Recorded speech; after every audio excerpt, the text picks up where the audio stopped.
नमस्कार मित्रांनो, आज आपण बुक समरी या सदरामध्ये बघणार आहोत पॉवर ऑफ हॅबिट या पुस्तकाची समरी। सवय म्हणजे आपल्या आयुष्याचा पाया असतात। आपण रोज जे करतो त्यावर आपले भविष्य ठरते। सवयी नकळत तयार होतात आणि नकळतच बदलतात। चांगल्या सवयी आयुष्य घडवतात, वाईट सवयी बिघडवतात। सवय ही एक पुनरावृत्ती होणारी कृती आहे। ती सुरुवातीला जाणीवपूर्वक केली जाते, नंतर ती आपोआप होऊ लागते। त्यामुळे मेंदूला कमी ऊर्जा लागते। प्रत्येक सवयीमागे एक कारण असते, ते कारण म्हणजे संकेत। संकेतामुळे कृती सुरू होते, कृतीनंतर बक्षीस मिळते। हेच सवयीचे चक्र आहे। संकेत, कृती, बक्षीस हे चक्र सतत फिरत राहते आणि सवय मजबूत होत जाते। वाईट सवयी ओळखणे महत्त्वाचे आहे, कारण त्या हळूहळू नुकसान करतात। त्या लगेच दिसत नाहीत, पण दीर्घकाळातच परिणाम गंभीर असतो। चांगल्या सवयी लावणे सोपे असते, पण सातत्य ठेवणे कठीण असते। सुरुवातीला प्रेरणा असते, नंतर शिस्त आवश्यक असते। छोट्या सवयी मोठा बदल घडवतात। दररोज थोडी थोडी सुधारणा करा। 1% सुधारणा मोठा फरक घडवते। वेळेनुसार परिणाम दिसतो।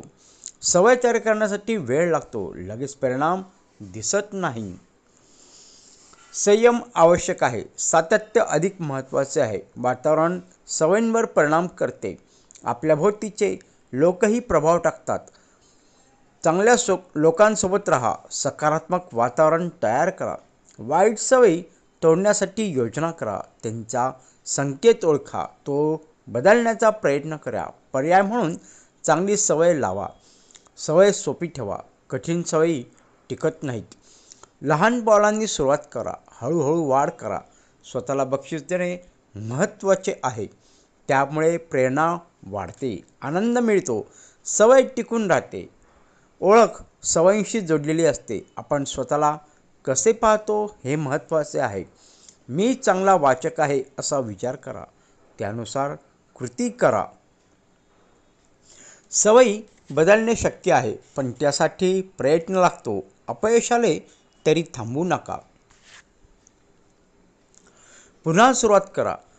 प्रगती मोजणे उपयुक्त आहे, त्यामुळे प्रेरणा टिकते। आपण कुठे आहोत हे कळते, पुढचा मार्ग स्पष्ट होतो। सवय म्हणजे दीर्घकालीन गुंतवणूक आहे, त्याचे फायदे वेळेनुसार मिळतात।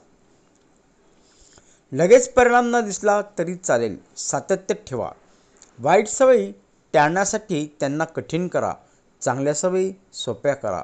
हे तत्त्व उपयोगी ठरते, आयुष्य सोपे बनते। शेवटी सवयी आपल्या जीवनाचा मार्ग ठरवतात। योग्य सवयी अंगीकारल्यास यश निश्चितच मिळते।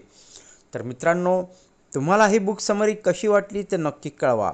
आणि हो, या व्हिडिओला लाईक आणि सबस्क्राईब करायला देखील विसरू नका। आपण पुन्हा एकदा भेटूया एक नवीन विषय घेऊन। तोपर्यंत नमस्कार।